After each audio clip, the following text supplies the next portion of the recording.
ये स्टेट और centre sponsored हुलिगनिज्म और टेररिज्म है, ये आतंकवाद है।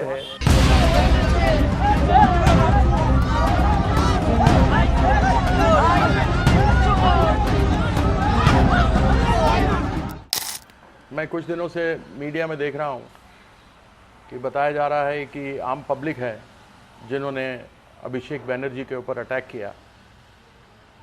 मैं एक बात बड़ा स्पष्ट कर देना चाहता हूँ कि ये स्टेट और सेंटर स्पॉन्सर्ड हुलिगनिज्म और टेररिज्म है, ये आतंकवाद है जो फैलाया जा रहा है और लोगों के मन में एक डर फैलाया जा रहा है।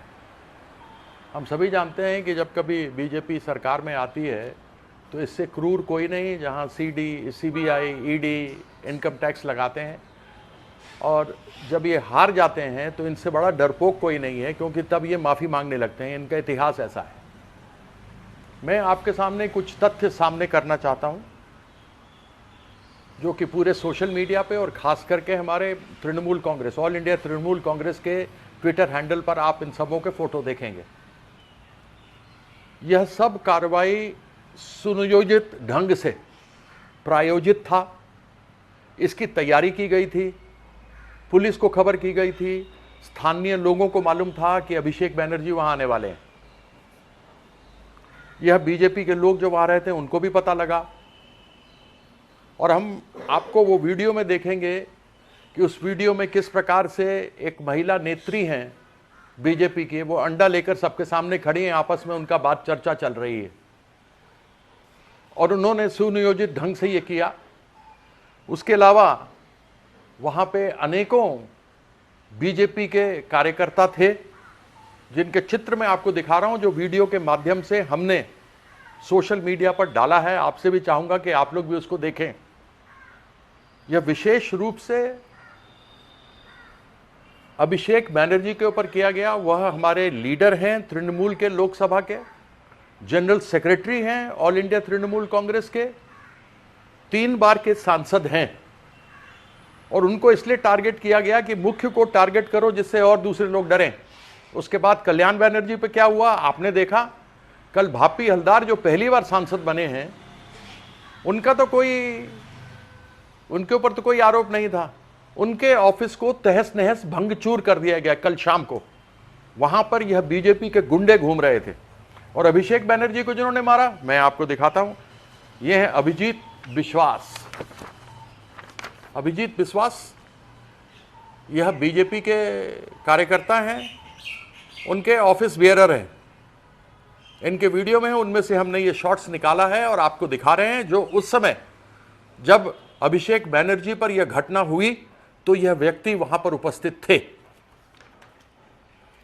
जिस महिला की मैं बात कर रहा था, जो कि उसमें मुख्य रूप से खड़ी थी अंडे लेकर, जिसने कि सारा प्रायोजन किया था, उनकी यह तस्वीर है, जो अमित शाह, हमारे देश के गृह मंत्री, जिन्होंने लोगों के बीच में दहशत फैलाई थी यह कह के कि गुंडों को हम उल्टा करके सीधा कर देंगे। उनके इन शब्दों के कारण से आज इस प्रकार से बीजेपी बढ़ चढ़ करके लोगों के ऊपर अत्याचार कर रही है, हमारे नेताओं पर प्रहार कर रही है। यह है वह सुष्मिता दत्ता जो अमित शाह के साथ खड़ी हैं, उनसे नमस्कार कर रही हैं। वो अभी हेलीकॉप्टर से उतरे हैं कहीं ना कहीं, जिस समय भी वो चुनाव उसमें प्रचार में गए थे। अन्वेषा पलित ये बीजेपी वर्कर हैं, सबसे बाईं ओर खड़ी हैं, ये बीजेपी वर्कर हैं। वहां आप देख रहे हैं कि कोई वहां पर बात कर रहे हैं, कोई पत्रकार है जो इस घटना के बारे में बता रहे हैं, और वो खड़ी हुई हैं, सबसे बाईं तरफ है। यहां आप देख सकते हैं, यह उनका दूसरा चित्र है। थोड़ा सा हिला हुआ है, लेकिन आप वीडियो पे देखेंगे तो आपको बड़ा ही स्पष्ट रूप से दिखाई देगा कि किस प्रकार से state and centre sponsored hooliganism and terrorism Bengal में किया जा रहा है। प्रधानमंत्री ने कहा था कि बदलाव की राजनीति करनी है, बदले की नहीं, लेकिन ये बदले की राजनीति चल रही है। ये है आकाश गायल, ये बीजेपी के कार्यकर्ता हैं, वहां पर थे। सारा प्रायोजित इनके द्वारा, उस महिला नेत्री के द्वारा वहां पर किया गया। आप देख सकते हैं, यह उनकी दूसरी पिक्चर है जो वहां पर खड़े थे। आकाश गायन, आप देख सकते हैं, ये सब लोग वहां पर थे। और बताया ये जा रहा है कि वहां पर पब्लिक थी। पब्लिक नहीं थी। पब्लिक, अगर पुलिस हो तो पब्लिक इस प्रकार से खड़ी नहीं होती, उसकी हिम्मत नहीं होती है। ये सब बीजेपी के कार्यकर्ता थे। सुकांता साहा, ये बीजेपी के, ये पीछे से खड़े होकर के कर रहे थे। ये वीडियो में है, हमने इनकी तस्वीर आपको दिखाई है कि किस तरीके से यह बता रहे थे अपने बीजेपी के वर्कर्स को कि आगे बढ़ो और मारो। और सबसे महत्वपूर्ण, जिसके कारण से जान जा सकती थी अभिषेक बैनर्जी की, अगर उनको वहां के स्थानीय लोगों ने हेलमेट नहीं दिया होता। जिस समय अभिषेक बैनर्जी वहां पर गए थे, स्थानीय लोगों ने उनका स्वागत किया था। और यह बता दूं कि इस घटना के बाद सोनारपुर के लोगों ने बहिष्कार किया है बीजेपी को और कहा है कि हमारे मोहल्ले को बीजेपी वालों ने बदनाम किया है, हमारा बीजेपी से कोई लेना देना नहीं है। ये दो लड़के जिन्होंने पत्थर मारा जिससे जान जा सकती थी अभिषेक बैनर्जी की, अभी तक पुलिस ने कोई कार्रवाई क्यों नहीं की? जिन 5 लोगों को पकड़ा गया उनमें से बीजेपी के यह लोग जिन्होंने कार्य करने में इस घटना को, इस गिरे हुए घटना को अंजाम दिया, वो कहां हैं? उनको क्यों नहीं पकड़ा गया अभी तक? ये सभी ज्वलंत प्रश्न हैं जो हम स्टेट और सेंटर स्पॉन्सर्ड हुलिगनिज्म और टेररिज्म के विरोध में उठा रहे हैं। यदि आपके पास कोई केस है तो ले जाइए, आपकी सरकार है, आप केस करें और केस करके इस मामले को खत्म करें, निपटारा करें इसका। लेकिन जिस प्रकार से बीजेपी आगे बढ़कर लोगों को डरा रही है, धमका रही है, यह उचित नहीं है।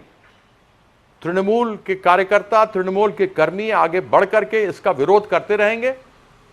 हमें मालूम है कि किस प्रकार से एसआईआर के अंतर्गत 91 लाख लोगों के वोट काटे गए, उसमें 27 लाख लोग इंटेंसिव रिवीजन में काटे गए, 32 लाख लोग आज तक रिव्यू नहीं हुआ। इलेक्शन कमीशन कहता है एक आदमी छूटना नहीं चाहिए, लेकिन इतने लोग छूट गए। 7 लाख लोग इन्होंने वोट बाद में जोड़े और आज ये हिंसा, ये स्टेट और centre sponsored hooliganism and terrorism देखने को बंगाल में मिल रही है। 2000 से अधिक, ये तो मैं केवल आंकड़े 7 दिन पहले के दे रहा हूं, 2000 से अधिक तृणमूल के कर्मी, समर्थक या अन्य लोगों के घर तोड़े गए जिनका कि बीजेपी वालों की व्यक्तिगत जिनके साथ लड़ाई थी। दुकानों को तोड़ा गया, घर को तोड़ दिया गया, उनको घरों से निकाल दिया गया, ऑफिस तोड़ दिए गए। इसीलिए मैं बार बार कह रहा हूं कि यह बीजेपी का state and centre sponsored hooliganism and terrorism Bengal में है। देश दुनिया की ताजा खबरें और वीडियोस के लिए अभी डाउनलोड करें पत्रिका ऐप।